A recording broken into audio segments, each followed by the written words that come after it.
Servant हाँ, अस लोगों के नौकर हाँ, ये नहीं समझते। वो आगे रास्ते शहनशाह है और अंग्रेजों के टाइम जियां बासराए आते हैं वो बस है। ये बिजली के मीटर सिर्फ बिजली के मीटर नहीं हो रहे। मैं पक्का आखना कि PH डिपार्टमेंट पर मिलियां चलिए दे मुनसिपैलिटी भी आखना कि थोड़े वास्ते डेमोक्रेसी से वो पैदा पूरा करो और लोगों की बिजली मुफ्त दियो, पानी मुफ्त दियो।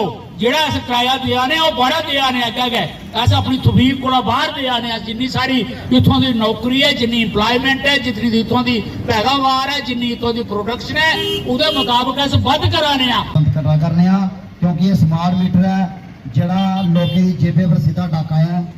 ये डाका साढ़े क्योंकि कुछ दिन पहले कहना मीटर लाना स्टार्ट किया, असें प्रोटेस्ट किया, उसके बाद तुम देखो लाना बंद कर दिते हैं। क्या क्योंकि लोग आज दिन के स्मार्ट मीटर के उपर हर तरह के फ्रंट अपने अपने लैवल पर बोले ने और इससे बोलने के बाद असा एक यूनाइट फ्रंट बनाया। उसकी unite front smart meter action committee बनी, उसके तहत अज अस सिलेक्शन अभियान चला करने क्या करते हो। ये तानाशाही सरकार सारे पर थोपी दिता गया। इस थोपे का जो मीटर है इसके खिलाफ बोलो क्योंकि 5-5, 6-6 हज़ार सानू पर मंथ टैक्स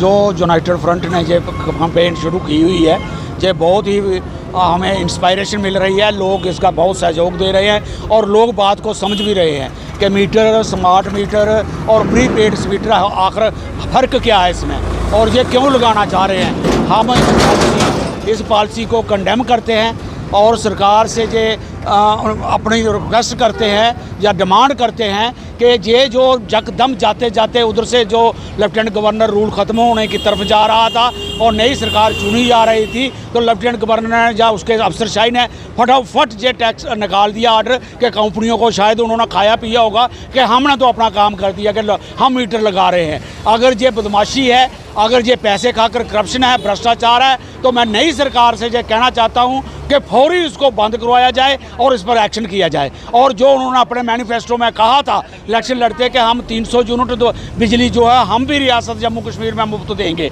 हमारी बिजली पंजाब में जाती है, दिल्ली में जाती है, दूसरी स्टेटों में जाती है, वहाँ पर मुफ्त दिए जा रही है यूनिटों के हिसाब से। हमें क्यों नहीं, हम पैदा कर रहे हैं और हम बेच रहे हैं लेकिन हमें मुफ्त नहीं मिल रही है। और दूसरा हमें यह खतरा लग रहा है कि इसके साथ ही प्रॉपर्टी टैक्स और पानी का टैक्स भी लगने वाला है। इसके साथ ही हम ये सब टैक्सों की जो भरमार लगाने का तंगी दे रही है, इसको हम कंडेम करते हैं और जनता से अपील करते हैं कि आपका एक ही रोल है कि आप सड़कों पर आओ और अपने हक के लिए बोलो, तो हम जीतेंगे, हर वक्त जीतेंगे, लड़ेंगे और जीतेंगे। धन्यवाद, शुक्रिया। सरकारें जो है पब्लिक वेलफेयर के लिए होती है, ना कि मुनाफे के लिए। तो लगा जब से ये 10 सालों में जो हर चीज़ कॉर्पोरेशन में बदली जा रही, क्या देखते हैं? हम ये समझते हैं कि ये जो सरकार हम पर आई है, हमने तो ये महसूस किया कि जैसे अंग्रेज़ों ने बासराए भेजे हुए थे और वो टैक्स खरीद लगाते थे और छीनते थे। ये हमें पूरे 10 साल जो ऐसे गुजरे हैं, खासकर 5 अगस्त 2019 के बाद जो लेफ्टिनेंट गवर्नर रूल आया उसने तो हमें इतना सताया कि हमारा एक एक बच्चा जो तड़प उठा है, चाहे वो बेरोज़गार है, चाहे वो आशा वर्कर है, डेली वेजर है, पानी है, बिजली है, रोटी है, राशन है, कोई चीज़ ना रोज़गार इन्होंने दिया, ना किसी को पक्का किया, ना किसी को तनख्वाह बढ़ाई, ना दी ना ली। इसलिए ये बिल्कुल हमें साबित हुआ कि ये रूल जो था ये वाकया बासराए की तरह था, लोगों का रूल नहीं था और ना ही लोगों से इन्होंने कभी कंसल्ट किया। डिस्ट्रिक्ट पर जो DC आए हुए थे उन्होंने कभी भी पब्लिक मीटिंग बुलाकर कठुआ शहर का या कठुआ डिस्ट्रिक्ट का ये नहीं पूछा कि आपको तकलीफ़ क्या है, आप चाहते क्या हो। उन्होंने तो ये समझा कि मैं अब आ गया हूँ और जो आ गया वो कुर्सी मेरी है, जो अंदर आएगा वो उसको बाहर निकालो। मैं किसी की बात नहीं सुनना चाहता, मैं कानून मैं ही जानता हूँ, कोई और जानता नहीं। लेकिन मैं कहना चाहूँगा कि अफसर जो होते हैं डेमोक्रेसी में वो पब्लिक सर्वेंट होते हैं, वो लोगों के नौकर होते हैं। उन्होंने अपने दिमाग से ये बदल देना चाहिए कि अब लोगों की हुकूमत है और लोगों को पूछ कर चलना चाहिए और लोगों की राय के मुताबिक उनकी तरक्की करनी चाहिए। तो लोगों में कितना रोष है स्मार्ट मीटर्स को लेके? आप भी जगह जा रहे हैं, प्रदर्शन किए जा रहे हैं लोग, इसमें बहुत रोष है और लोगों को जो समझ लग रही है स्मार्ट मीटर तो एक समझो स्टार्ट है, लोगों को पता है कि हमारे घर के मकान भी इन्होंने मिल लिए हैं, मैप कर लिए उन्होंने, और हमारे मकानों का प्रॉपर्टी टैक्स भी लगने वाला है। लोगों को ये भी समझ लग गई है कि हमारा बिजली टैक्स, पानी टैक्स भी लगने वाला है। इसलिए लोग इस पर नाराज़ हैं और लोग कहते हैं कि हम लड़ नहीं के। क्या देखते हैं, लोगों की आमदन नहीं है लेकिन उसके बाद इस तरह के टैक्सों की मार लोगों पे लगातार किया है। यही तो एक हैरानगी की बात है कि कारपोरेट की पॉलिसी क्या होती है, उसका खून चूसना है। फुल्के पर टैक्स, रोटी पर टैक्स, दाल पर टैक्स, और जो टैक्स इकट्ठा होता है उससे भी विकास होता है, सड़क बनती है, बिजली का खंभा लगता है, फिर उसको भी पैसे लेने, हमारे ही पैसे से बनाई गई चीज़ को हमें देने में फिर पैसा टैक्स। ये जो लगती है ना, इसको चक्कर पर चक्कर, चक्कर पर चक्कर, ये एक ऐसा खून चूसने का रास्ता है जैसे एक ब्लड सक्कर्स होते हैं खून चूसने वाले, वो हुकूमत पर आ गए। क्या किस तरह का सोचना चाहते हैं कि मीटर्स नहीं लगनी चाहिए? नहीं, फ्री एक तो हमारी, अगर बाकी रियासतों को दे रहे हैं वो हमारे साथ जो वायदा किया है वो फ्री होना चाहिए, और बाकी मीटर जो लगे हुए हैं उससे दो फायदे हैं। एक तो हमारे मुलाजिम लगे हैं, वो मीटर रीडर करते हैं, पता करते हैं, फिर लेकर जाते हैं। ये जब अगर प्री पेड वगैरह बना देंगे तो वो मुलाजिम तो गए, उनको तो बिल्कुल ख़त्म ही कर दिया जाएगा। इसका एम्प्लॉयमेंट भी ख़त्म होगी, और लोगों को ये नुकसान होगा कि रात को अगर चार्ज ख़त्म हो गया तो फिर रात को बिजली चली जाएगी, फिर हम सुबह जाएंगे दफ्तर में फिर रिचार्ज करवाएंगे। ये स्कीम अगर असल में लागू हो गई, अभी तो कह रहे हैं ये पोस्ट पेड है, ये झूठ है, ये प्री पेड चलेंगे और चार्ज सिस्टम पर चलेंगे, कार्ड पर चलेंगे। वो उसी तरह होगा जैसे मेट्रो का पैसे डालो और जितनी मर्जी चलना चल लो। इसलिए हमारे लोगों के लिए, ये गरीब लोगों के लिए, दिहाड़ीदारों के लोगों के लिए, जो महीने में बड़ी मुश्किल से पैसे इकट्ठे कर कर बिल देता है, उसके लिए बहुत मुश्किल हो जाएगा और ये बहुत अत्याचार होगा सही में। ये लोगों का समर्थन सिग्नेचरों से दिख रहा है। लोग आ रहे हैं, सिग्नेचर कर रहे हैं और खिलाफ हैं जो स्मार्ट मीटर लग रहे हैं जम्मू कश्मीर के अंदर। इवन कि हिंदुस्तान के बाकी स्टेटों में भी इसका विरोध किया गया। हम समझते हैं कि जम्मू कश्मीर की ये लूट का जो साधन, जो तंत्र रचा जा रहा है, उसका एक हिस्सा ये भी है। यहाँ के रिसोर्सेज, यहाँ की माइनिंग, यहाँ की बिजली, यहाँ के हर तरीके के रिसोर्सेज को लूटने की जो तैयारी जो केंद्र सरकार ने की थी, ये भी उसी का हिस्सा है। आने वाले दिनों में जिस तरीके से इन्होंने डिस्ट्रीब्यूशन जो सिस्टम है इलेक्ट्रिसिटी का, उसको प्राइवेटाइज़ करने जा रहे हैं, और डायरेक्टली कहीं ना कहीं हमें लगता है कि जो इनके बड़े बड़े उद्योगपति जो साथी हैं, उनको ये डिस्काउंट्स जो हैं वो बेचने का प्रक्रिया का जो दौर है वो शुरू हो चुका है।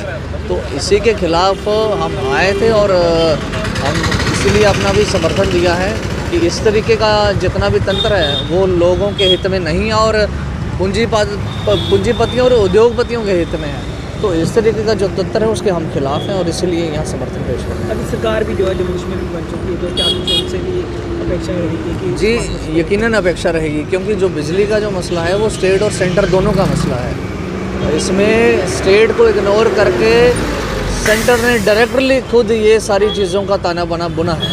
लेकिन अब जहाँ तक कि हमारे पास हमारी यूटी की जो सरकार है उसकी भी हिस्सेदारी है, उसका भी वर्डिक्ट इसमें होना ज़रूरी है। और डेफिनेटली हम चाहते हैं कि जब तक अभी नई असेंबली आई है और असेंबली में कुछ इसके विपरीत या इसके फेवर में जिस तरीके से भी जो हमारी अभी जो सरकार बनी है वो जब तक अपना कोई रुख साफ नहीं करती है तब तक इन चीज़ों पर रोकथाम बहुत ज़रूरी है। जी तो क्या देखते हैं कि स्मार्ट मीटर का विरोध कर रहे थे लोग, ना कि कुछ मांग रहे, उसके बावजूद लोगों पे लाठीचार्ज किया गया पहले दिन। तो देखिए जी, बड़ा ही दुर्भाग्यपूर्ण और कंडेमनेबल है और हम इसको कंडेम करते हैं। जिस तरीके से पुलिस ने लाठी बल का उपयोग किया है शांतिपूर्ण प्रदर्शन करने वाले पर, ये लगता है कि शायद ब्रिटिश जो एरा था उसमें भी इस तरीके के हथकंडे आम प्रदर्शनकारियों पर नहीं अपनाए जाते होंगे। लेकिन बड़ा ही दुर्भाग्य है और ये नेशनल वाइड न्यूज़ भी बनी थी। और इस तरीके से हम समझते हैं कि पुलिस को अपनी जो कार्य प्रणाली है उसमें सुधार लाना चाहिए और लोगों के साथ जो पब्लिक और पुलिस की डीलिंग है उसको प्यार भाव से चीज़ों को आगे बढ़ाना चाहिए। इस तरीके की तानाशाही और इस तरीके का पुलिस का रवैया कतई मंजूर नहीं है और हर एक व्यक्ति पूरे स्टेट का इसको कंडेम कर रहा था। तो जिस तरीके से औरतों पर, जिस तरीके से महिलाओं पर लाठियाँ बांधी गई उस दिन, ये किसी भी हालत में एक लोकतांत्रिक देश में लोकतांत्रिक प्रक्रियाओं पर हमला है। जी धन्यवाद। लोगों के लिए क्या लड़ाई और जंग जारी रहेगी लोगों की? देखिए जंग जारी है, जंग पहले भी जारी थी, जंग आज भी जारी है, आगे भी जारी रहेगी। जंग है इस निज़ाम के ख़िलाफ़ जो लोगों का शोषण कर रहा है, जंग है इस तंत्र के खिलाफ जिसमें लोग नहीं है। ये तंत्र चंद पूंजीपतियों का तंत्र है। इसमें लोगों की भागीदारी नहीं है, लोगों से पूछा नहीं जाता है, कुछ भी फैसले लिए जाते हैं दिल्ली में बैठ के, कुछ एसी वाले कमरों में बैठ के फैसले लिए जाते हैं और जम्मू कश्मीर पर थोपे जा रहे हैं। तो इस तरीके के निज़ाम के हम खिलाफ हैं और इसके लिए लड़ रहे हैं और लड़ते रहेंगे। जी धन्यवाद। देखिए 5 किलो जो राशन है वो एक इनकी सोची समझी साजिश है, उनकी सोची समझी रणनीति है कि लोगों को 5 किलो राशन देके उनको ये बताना कि हाँ जी भाई हम आपको मुफ्त में राशन दे रहे हैं। दूसरी तरफ उस राशन की 5 गुना जो कीमत है वो टैक्स के रूप में लोगों से वसूली जा रही है। तो इस तरीके का जो शोषण है, एक व्यक्ति का आप गला दबा देंगे और फिर उसको गला उसका 2 मिनट के लिए छोड़ेंगे और फिर एहसान जताएंगे कि हम आपको सांस लेने की अनुमति दे रहे हैं, तो हम समझते हैं ये एक जो इंसान का जो इंसानी हक है ये उसके भी खिलाफ है। हम समझते हैं कि अगर 5 किलो राशन देके लोगों को गुमराह किया जा रहा है और दूसरी तरफ उसी 5 किलो की 5 गुना जो कीमत है लोगों की जेबों से टैक्स के रूप में वसूल की जा रही है, तो ये एक बहुत बड़ी नाइंसाफ़ी है लोगों के साथ। जी धन्यवाद। आज United front smart meter action committee की तरफ से ये जो सिग्नेचर अभियान है उसका आज ये 5वां दिन है। तो हम भी आज इधर ही बैठे हैं, लोगों को इसके लिए जागरूक कर रहे हैं कि जो स्मार्ट मीटर है ये आने वाले लोगों के लिए बहुत मुश्किल का काम है जो गवर्नमेंट कर रही है। हम चाहते हैं कि मीटर लगे लेकिन सिंपल, जितना लोग इस्तेमाल करें बिजली उतना उनको बिल आए। ये जो स्मार्ट मीटर है ये प्रीपेड है, क्या पता खाना खाते वक्त बिजली चली जाए और अंधेरे में ही खाना खाना पड़ जाए, क्योंकि और अगर रात को 10 बजे बिजली बंद होती है तो कहाँ जाएंगे लोग रिचार्ज करवाने के लिए। जैसे फ़ोन का हाल है वैसे इनका होगा। तो हम जो हमारे जो जम्मू कश्मीर में 10 साल के बाद गवर्नमेंट बनी है, हम इनसे गुजारिश करते हैं कि जिन लोगों ने बड़ी उम्मीदें लगाकर आपको वोट दे के MLA बनाया है, आपने गवर्नमेंट बनाई है, जो आपने लोगों से वादे किए हैं उन वादों को पूरा करें। ये जो अनऑफिशियली लोगों को लोड पड़ रहा है, स्मार्ट मीटर का है, फिर पानी वाला मीटर है, प्रॉपर्टी टैक्स है, कितने टैक्स लगा दिए हैं गवर्नमेंट ने, इनको बंद करें ताकि जो आम जनता है उनको किसी तरह की मुश्किल ना हो। वो अपना ऐसे दिहाड़ी शहड़ी लगा के गुजारा करते हैं तो उनका जो जीवन बसर है वो आसानी से हो रहा है। आप लोग इतना वो जानबूझकर इनको परेशानी में डाल रहे हैं, ये लोग परेशानी नहीं झेलेंगे। क्योंकि पिछले दिनों में 15 अक्टूबर को भी एक प्रोटेस्ट हुआ था जिसमें सरकार की और पुलिस प्रशासन की तरफ से बहुत ज्यादती की थी, और उसी का मुंह तोड़ जवाब देने के लिए हमने पहले ये स्मार्ट मीटर एक्शन कमेटी की तरफ से सिग्नेचर अभियान चलाया है। उसके बाद हम ऐसा प्रोटेस्ट करेंगे कि जब पंजाब की तरह जैसे किसानों ने किया था दिल्ली में जाकर, ऐसे जम्मू कश्मीर में करेंगे कि ये सरकार और ये नुमाइंदे याद रखेंगे कि पब्लिक